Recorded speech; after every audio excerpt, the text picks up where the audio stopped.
Quelle est la profondeur réelle de l'anus? C'est une question que beaucoup de gens se posent sans jamais oser la poser. Et pourtant, c'est une question parfaitement légitime, que ce soit par curiosité anatomique, pour des raisons médicales ou dans le cadre d'une pratique sexuelle. Alors aujourd'hui, on y répond sérieusement, avec les chiffres, les mécanismes et les informations concrètes que personne ne vous donne vraiment. Parce que le problème avec ce sujet, c'est qu'il est soit complètement ignoré dans les cours de biologie, soit abordé de manière approximative dans des contextes qui ne sont pas toujours fiables. Résultat, beaucoup de gens ont des représentations fausses de cette partie du corps, ce qui peut mener à des pratiques douloureuses, des peurs injustifiées ou des questions médicales non posées. On remet les choses à plat. Commençons par l'anatomie de base. L'anus n'est pas un organe isolé. C'est l'ouverture terminale d'un système bien plus complexe qu'on appelle le tractus digestif inférieur. Quand on parle de profondeur de l'anus, on parle en réalité de plusieurs structures distinctes qui se succèdent. La première structure, c'est le canal anal. C'est la partie la plus externe, celle qu'on désigne communément comme l'anus. Sa longueur est comprise entre 3 et 5 cm chez l'adulte. Il est entouré de deux sphincters, le sphincter anal externe, que vous contrôlez volontairement, et le sphincter anal interne, qui fonctionne de manière automatique et que vous ne pouvez pas contrôler consciemment.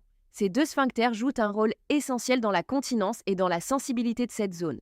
Juste au-dessus du canal anal se trouve le rectum. Le rectum est la portion terminale du côlon, qui mesure entre 12 et 15 cm de longueur.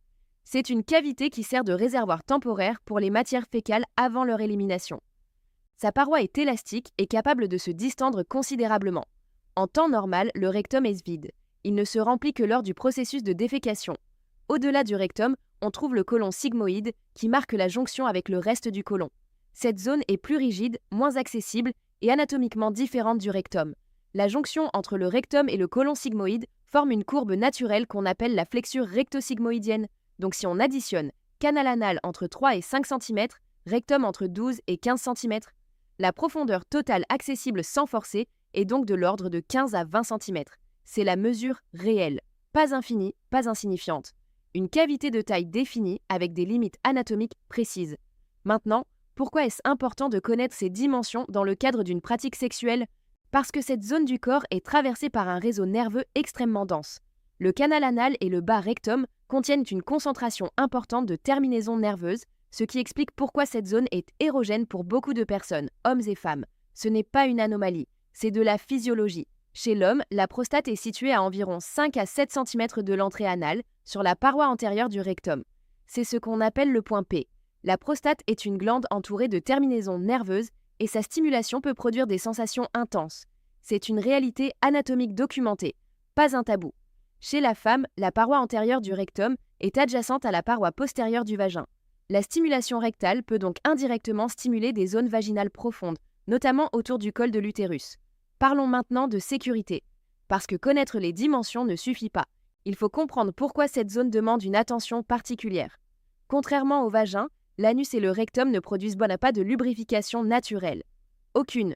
La muqueuse rectale est fine, fragile et non conçue pour absorber des frictions sans protection.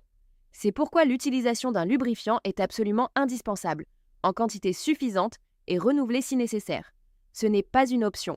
C'est une condition de base pour éviter les microlésions, les douleurs et les risques infectieux. Deuxième point essentiel, la progression doit toujours être lente et consentie. Les sphincters anaux sont des muscles. Comme tout muscle, ils peuvent contracter sous l'effet du stress ou de la douleur. Forcer contre une résistance musculaire provoque des douleurs, des déchirures et peut entraîner des lésions des sphincters qui affectent la continence. La règle est simple, si ça fait mal, on s'arrête. Troisième point, la flexure rectosigmoïdienne dont on a parlé. Au-delà des 15 à 20 cm du rectum, le côlon effectue une courbe. Cette courbe ne peut pas être franchie sans risque sérieux de perforation. C'est une limite anatomique absolue. Tout objet introduit dans le rectum doit avoir une longueur compatible avec cette limite et doit impérativement avoir une base d'arrêt pour ne pas se perdre dans la cavité rectale. C'est une urgence chirurgicale fréquente et elle arrive exclusivement quand cette règle n'est pas respectée. Quatrième point, les infections. Le rectum abrite naturellement des bactéries qui n'ont pas leur place dans d'autres parties du corps. Le port de préservatifs lors de toute pénétration anale réduit considérablement les risques de transmission d'infections sexuellement transmissibles, dont certaines sont particulièrement fréquentes par voie anale.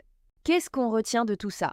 L'anus et le rectum forment une cavité d'environ 15 à 20 cm avec des caractéristiques anatomiques précises, une densité nerveuse importante et des limites physiques claires. Cette zone peut être source de plaisir pour beaucoup de personnes, à condition d'être abordée avec les bonnes informations. Lubrification systématique, progression lente, respect des limites anatomiques et hygiène adaptée. Ce que cette vidéo illustre surtout, c'est que le corps humain n'a pas de zone honteuse, il a des zones mal comprises. Et mal comprendre son corps, c'est prendre des risques inutiles. Mieux vaut savoir. Si cette vidéo vous a été utile, abonnez-vous. On continue d'explorer des sujets de santé que personne n'explique vraiment.